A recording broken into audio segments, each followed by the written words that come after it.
नमस्कार शेतकरी बांधवांनो, निश्चितच पाठीमागे जे तुम्ही कांदा पीक पाहताय तर कांदा पीक जवळजवळ आता 2.5-2.5 महिन्याचा झालाय. तर ह्या सिच्युएशनमध्ये चांगलं स्ट्रॉंग बुरशीनाशक जाणं गरजेचं आहे, कारण पाठीतला रस खाली उतरला पाहिजे, साईज चांगल्या पद्धतीने झाली पाहिजे.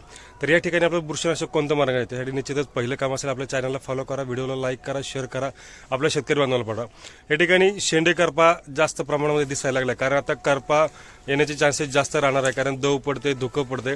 तर या ठिकाणी आपल्याला स्ट्रोबिलिन मोलिक्युल गटामधला या ठिकाणी ॲझोस्ट्रोबिलिन आणि डायकोफोनाझोल या ठिकाणी आपल्याला मारणं गरजेचं आहे.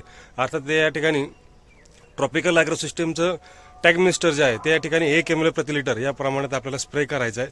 त्याचबरोबर मावा गाभ्यामध्ये जास्त आहे, तर या ठिकाणी थ्रिप्स मावा जो आहेच आहे, पण काळा मावा म्हणतोय, पिवळा मावा म्हणतोय, तर या ठिकाणी आपल्याला डेसिस असेल अर्थात डेल्टामेथ्रिन आहे ते आपल्याला या ठिकाणी कॉम्बिनेशनमध्ये 1 ml प्रति लिटर याप्रमाणेच घ्यायचे.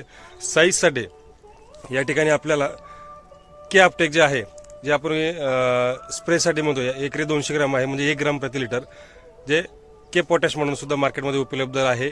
ट्रॉपिकल ॲग्रो सिस्टीमचंच के पोटॅश चांगल्या पद्धतीने काम करते, साईज चांगल्या पद्धतीने काम करते.